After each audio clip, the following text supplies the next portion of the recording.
Good morning students. Last video में हमने बात की थी कोडिंग डिकोडिंग चैप्टर की। होप वो आपको समझ आ गया होगा। आज उसका ही अगला नेक्स्ट स्टेप जिसमें स्पेशल कोड यूज़ करते हैं। इससे रिलेटेड बच्चों कम से कम 5 से 7 जो अगली जो अब आपकी वीडियो होगी, जो आपके क्वेश्चंस होंगे, इसमें से कम एटलीस्ट 5 to 7 क्वेश्चंस आपके एग्जाम में आने वाले हैं। ये चैप्टर बहुत ध्यान से समझना, और इससे बहुत ही इजी है, बिल्कुल इजी। अब मेरी 10-15 मिनट की वीडियो में ही आप कह दोगे कि हमें सब क्लियर हो गया। देखो बच्चों, ध्यान से समझना है। एक बार मैं क्वेश्चन लिखता हूँ, यहाँ से आपको क्लियर होगा। वैसे मैं बोल के बताऊंगा, उससे इतना क्लियर नहीं होगा आपको।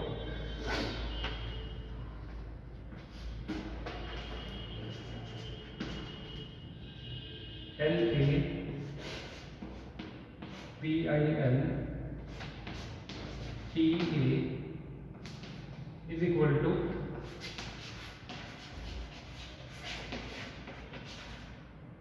Mango is sweet.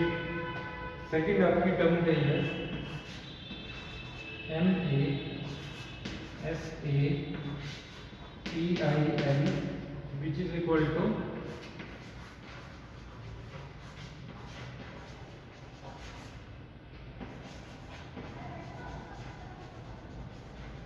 Mango and बनाना।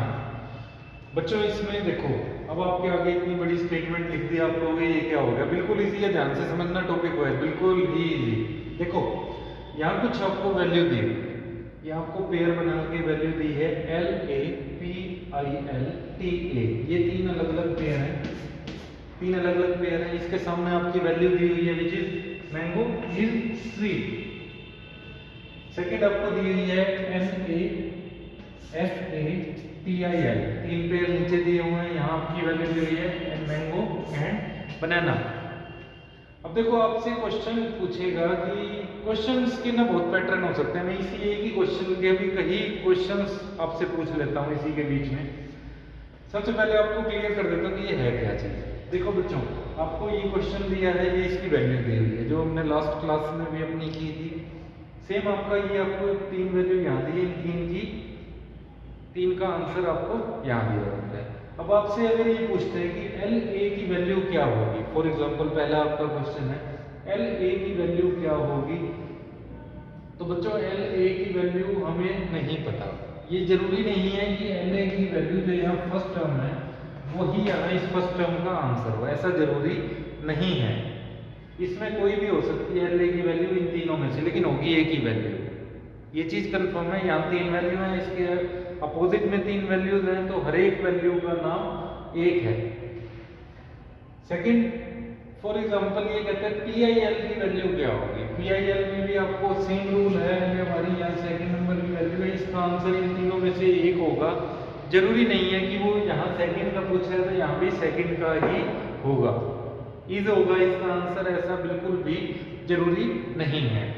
तो बच्चों फिर इस टाइप के केस में हम कैसे समझें कि किसका आंसर क्या होगा। तो देखो मैं एक आपको इसी से रिलेटेड एक जो क्वेश्चन दिया आपको, मैं उसकी बात करता हूँ।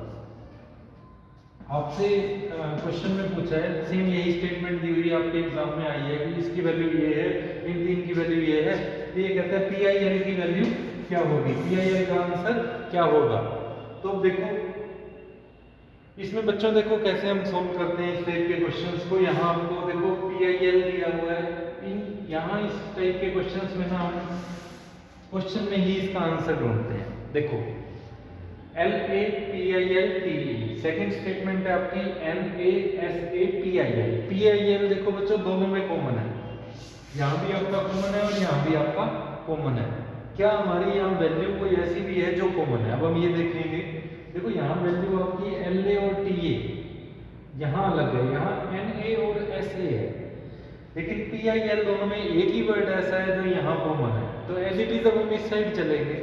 यहाँ देखो मैंगो इज स्वीट, सेकंड आपका मैंगो एंड बनाना। तो इट मीन्स हमारा मैंगो दोनों में कॉमन आ रहा है, दोनों ही स्टेटमेंट्स में मैंगो कॉमन आ रहा है, लेकिन इज स्वीट और एंड बनाना अलग अलग है, दोनों का आपस में कोई मैच नहीं कर रहे, कोई कॉम्बिनेशन नहीं है। तो आपसे वैल्यू किसकी पूछी है, PIL। PIL देखो जो चीज यहाँ कॉमन है, ये चीज यहाँ कॉमन है, PIL। यहाँ आपका मैंगो कॉमन है। इट मीन्स आपका PIL का जो सही आंसर है वो है मैंगो। ये आपका राइट आंसर है, ये आपका ऑप्शन में दिया मिलेगा। क्लियर है? एक बार दोबारा रिपीट कर देता हूँ बच्चों, दोबारा समझाएगा। जितनी भी यहाँ वैल्यू दी है, यहाँ 3 वैल्यू दी है, मैंने 3 का एग्जाम्पल लिया है। एग्जाम में आपकी 2 वैल्यू का भी क्वेश्चन आ सकता है, 3 का भी, और हो सकता है 4 का भी आ जाए। लेकिन आपका रूल जो है वो यही रहेगा, यहाँ आपकी 3 वैल्यू दी है, यहाँ आपकी 3 वैल्यू दी है। जरूरी नहीं है इसकी पहली वैल्यू का आंसर इसके सामने की पहली वैल्यू, हो सकता है इसकी आखिरी वैल्यू, ठीक है। ऐसे ही सेकंड में भी आपका हो सकता है ये पहली इसकी लास्ट वैल्यू हो। लेकिन जो हमसे क्वेश्चन पूछा हमें उस पर फोकस करना है। यहाँ से कोई क्वेश्चन में पूछा है कि PIL की वैल्यू क्या होगी, तो PIL की वैल्यू वो होगी जो आपकी कॉमन है। अब देखो इन दोनों में, दोनों स्टेटमेंट्स में PIL कॉमन है एक ही, और कोई वर्ड कॉमन नहीं है। फिर आपको यहाँ पे आंसर में मैंगो कॉमन है दोनों, तो आपका राइट आंसर हो जाएगा मैंगो। अब बच्चों इसी से रिलेटेड नेक्स्ट क्वेश्चन करते हैं। स्टेटमेंट में सेम रखता हूँ ताकि आपको और आसानी से जल्दी समझ आ जाए। आपका नेक्स्ट क्वेश्चन है, नेक्स्ट क्वेश्चन है आपका, इन्होंने बोला कि LA की वैल्यू बताओ। LA की वैल्यू क्या है जो आपकी फर्स्ट स्टेटमेंट में है। तो फर्स्ट स्टेटमेंट में बच्चों देखो PIL हमें क्लियर हो गया कि PIL की वैल्यू मैंगो है, नो डाउट ये हमारा क्लियर हो चुका है। अब हमारा डाउट है TA और LA पर। यहाँ हमारा है इज स्वीट। देखो बच्चों यहाँ सेकंड स्टेटमेंट में इज और स्वीट वर्ड नहीं दिया हुआ, पहली वाली स्टेटमेंट में इज और स्वीट वर्ड दिया हुआ है। इसका मतलब ये है कि हमें कहीं ना कहीं डाउट है कि LA की वैल्यू, मैंने आपको पहले भी बताया, एक बार फिर रिपीट कर रहा हूँ कि यहाँ की पहली वैल्यू, यहाँ की पहली वैल्यू जरूरी नहीं है वो चेंज भी हो सकती है, अलग भी हो सकती है। तो यहाँ हमसे LA की वैल्यू पूछी है, तो LA की वैल्यू हमारी इज भी हो सकती है और स्वीट भी हो सकती है। तो आपको ऑप्शन में भी ये दिया मिलेगा। ऑप्शन आपको फॉर एग्जांपल दिए हैं, पहला दिया मैंगो, सेकंड दिया इज, थर्ड दिया स्वीट, और फोर्थ दिया नन ऑफ दीज। तो आपका आंसर क्या रहेगा? None of these. इनमें से, हिंदी में लिखा होगा इनमें से कोई नहीं, क्योंकि हमें डाउट है। यहाँ हमें क्लियर क्वेश्चन में सिचुएशन बिल्कुल भी नहीं दी हुई कि यहाँ फर्स्ट की वैल्यू है, या इज और स्वीट दोनों में से कोई भी हो सकती है, लेकिन हमें श्योरिटी नहीं है कि कौन सी होगी। तो इसलिए आपका ऑप्शन रहेगा इनमें से कोई नहीं। या इसके अलावा अगर आपका ऑप्शन एक और दिया मिलता है कि आइदर, आप अभी तक यूज कर चुके हो इंग्लिश में आइदर और नाइदर नो, तो अगर आइदर और दिए इसका मतलब ये होता है कि या तो ये या ये, है ना, यही पढ़ा होगा आपने। तो यहाँ आपका अगर ऑप्शन में दिया है कि आइदर इज और स्वीट, या तो इज होगा या आपका स्वीट होगा, तो वो दिया है तो वो आपका आंसर होगा।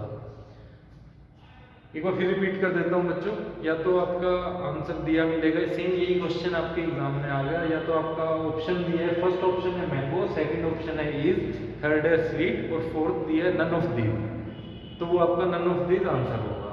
अगर इस टाइप से नन ऑफ दीज नहीं दिया हुआ, इनमें से कोई नहीं दिया हुआ, तो आपका सेकंड है, first option mango, second is, third sweet, या फोर्थ आइदर इज और स्वीट। तो ये आपका फोर्थ ऑप्शन जो है वो आपका रहेगा LA की वैल्यू के लिए। क्लियर है बच्चों?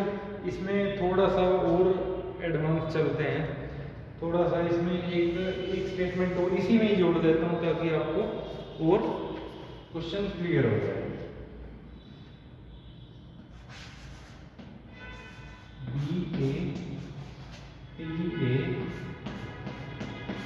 BATATIK which is equal to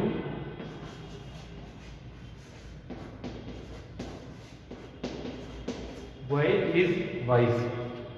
देखो जरूरी नहीं है कि आपको दो ही स्टेटमेंट दे, यहाँ भी दो हो सकती हैं, यहाँ भी दो हो सकती हैं। अब आपको यहाँ तीसरी स्टेटमेंट और दे दी है, लेकिन आपका रूल जो है बच्चों वो वही लगेगा जो इनके ऊपर वाले क्वेश्चंस में लगा है। इम्प्लीमेंट जो ऊपर हुआ है वो वही है, लेकिन यहाँ पर होगा। अब देखो आपसे इन्होंने कहा टी, फॉर एग्जांपल इन्होंने कहा ये आपकी स्टेटमेंट है जी, फर्स्ट ये स्टेटमेंट है, सेकंड ये स्टेटमेंट है, थर्ड ये कहता है ये स्टेटमेंट है, आप टीए की वैल्यू बता दो। टीए की वैल्यू क्या होगी? अब बच्चों टीए देखो कहाँ कहाँ है, टीए है एक तो इस वाली लाइन में टीए है ये रहा, एक इस लाइन में देखो टीए कहाँ है, यहाँ। सेम वही रूल इंप्लीमेंट स्टेटमेंट मैंने आपको पहले बताया, जितनी बड़ी होगी उतना क्वेश्चन बिल्कुल इजी मिलेगा। अब आपको टीए यहाँ दिया है, यहाँ दिया है, ये बोलता है टीए की वैल्यू क्या है, टीए की वैल्यू क्या है, तो ये फर्स्ट लाइन का जो आंसर और थर्ड लाइन का आंसर इनमें से एक ही चीज कॉमन होगी बच्चों, क्योंकि ऊपर भी हमारी एक ही चीज कॉमन है। देखो यहाँ बी ए और टी आई के है, यहाँ बी ए नहीं है, यहाँ टी आई के नहीं है, तो यहाँ आपका टी ए ही कॉमन है, एक ही वैल्यू कॉमन है, यहाँ भी एक ही वैल्यू कॉमन है, तो इस स्टेटमेंट में और इसमें भी एक ही वैल्यू कॉमन होगी। Mango is sweet, Y is white, तो देखो आपका इज कॉमन है, दोनों स्टेटमेंट्स में इज कॉमन है, तो आपका इज राइट आंसर। एक बार नहीं समझ आया तो बच्चों आप दोबारा पूछ लेना, वीडियो को दोबारा रिवाइज करके देखना, क्वेश्चन क्लियर हो जाएगा। इससे रिलेटेड नेक्स्ट एक और क्वेश्चन करते हैं।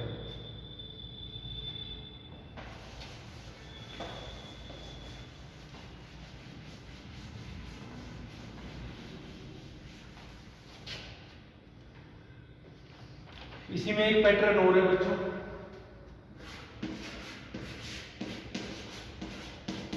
होम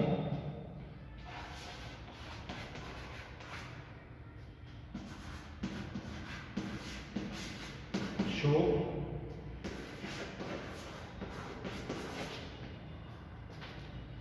देखो बच्चों, पिछला लास्ट क्वेश्चन जो हमने किया था वो अल्फाबेटिकली था, उसमें दोनों साइड अल्फाबेट्स दिए हुए थे कुछ, जिससे हमने क्वेश्चन सॉल्व किया था। इस टाइप के क्वेश्चन भी कई बार आ जाते हैं, इसमें एक तरफ आपका अल्फाबेट है, सेकंड तरफ आपका न्यूमेरिक है।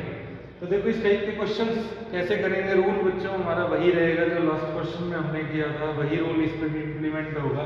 वहाँ भी हमारी यहाँ लास्ट क्वेश्चन में यहाँ 3 वैल्यू थी, यहाँ भी 3 वैल्यू थी, सेकंड स्टेटमेंट में भी यहाँ 3 वैल्यू, यहाँ 3 वैल्यू थी, यहाँ भी सेम है हमारा। देखो यहाँ भी 4 वैल्यू है और यहाँ भी 4 वैल्यू है आपकी, सेम वही।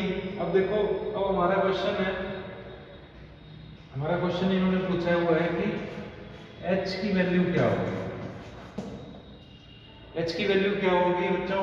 देखो रूल वही जो लास्ट क्वेश्चन में मैंने बताया कि यहाँ अगर फर्स्ट वैल्यू है तो जरूरी नहीं है कि यहाँ वाली भी फर्स्ट वैल्यू इसका आंसर हो, ऐसा नहीं हो सकता।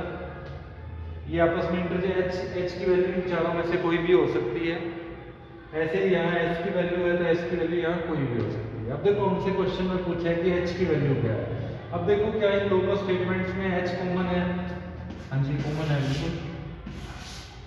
क्या और भी कोई वर्ड कॉमन है हमारा, देखो वो भी यहाँ रिपीट हो रहा है।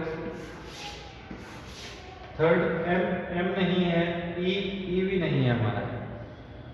अब देखो दो वैल्यू कॉमन है तो नॉर्मल सी बात है यहाँ भी दो वैल्यूज हमारी कॉमन मिलेगी। तो यहाँ देखो हमारी कौन सी दो वैल्यू है, 25, यहाँ भी 25 है।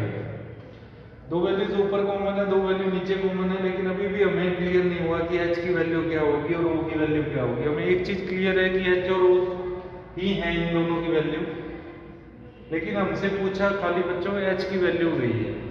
तो आपका ऑप्शन है, फर्स्ट ऑप्शन है आपका 2, सेकंड ऑप्शन है आपका 5, थर्ड ऑप्शन है 2 और 5, और फोर्थ ऑप्शन है आपका नन ऑफ दीज। तो बच्चों अब देखो हमारी 2 और 5 की जो h की वैल्यू पूछी है हमारे हमसे क्वेश्चन में, तो 2 और 5 में से बच्चों हमें क्लियर नहीं है। मैंने आपको पहले भी बताया यहाँ h पहले गए थे, यहाँ जरूरी नहीं h की वैल्यू यही हो, h की वैल्यू ये भी हो सकती है। तो आपकी h की वैल्यू हमसे क्वेश्चन में पूछी गई है। फर्स्ट ऑप्शन कहता है 2 हमें क्लियर नहीं है, सेकंड कहता है 5 हमें क्लियर नहीं है, फिर कहता है 2 और 5 कि या तो 2 है या 5 है, ये हमें क्लियर है। क्योंकि h की वैल्यू या तो ये है या ये है, एक हो सकती है इन दोनों में से।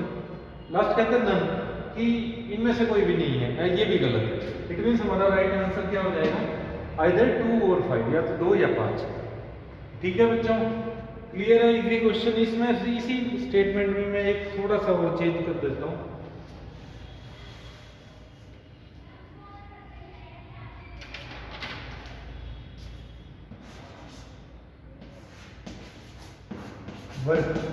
Work equal to 9573। देखो बच्चों, वर्क एक और स्टेटमेंट जुड़ गई। कई बार 2 स्टेटमेंट से रिलेटेड क्वेश्चन आ जाता है, कई बार 3 स्टेटमेंट से आ जाता है। तो अब आपसे क्वेश्चन में पूछा है कि ओ की वैल्यू क्या है। देखो बच्चों, स्टेटमेंट बड़ी होगी है, घबराना नहीं है, बिल्कुल इजी क्वेश्चन है। यहाँ आपसे बोला है होम, HOME, यहाँ आपसे बोला है शॉप, यहाँ आपसे बोला है वर्क। हमसे वैल्यू पूछी है ओ की, तो वो देखो क्या वो किस किस स्टेटमेंट में आ रहा है। फर्स्ट स्टेटमेंट में आया हुआ है, सेकंड में आया हुआ है, थर्ड में भी आया हुआ है। तो यहाँ देखो ऐसी कौन सी वैल्यू है हमारी जिसमें एक ही वर्ड कॉमन है तीनों में। टू यहाँ भी है, यहाँ नहीं है। 5 यहाँ भी है, यहाँ भी है। 4 यहाँ नहीं है, यहाँ भी नहीं है। और 1 ना यहाँ है ना यहाँ है। तो हमारी एक ही वैल्यू तीनों स्टेटमेंट में कॉमन है, तो ये हमारा राइट आंसर हो जाएगा बच्चों। तो इस टाइप के क्वेश्चंस की आपको प्रैक्टिस करनी है। इससे रिलेटेड और जो भी क्वेश्चंस होंगे आपसे कल शेयर कर दिए जाएंगे। एक बार जितनी ज़्यादा से ज़्यादा बच्चों प्रैक्टिस के ऊपर डिपेंड करता है। देखो मैं फिर एक बार बता दूं आपको, क्वेश्चन सभी सोल्व कर लेते हैं, कोई 2 मिनट पहले कर लेते हैं, कोई 2 मिनट ज़्यादा, लेकिन ये आपका टाइम कंज्यूमिंग एग्जाम है।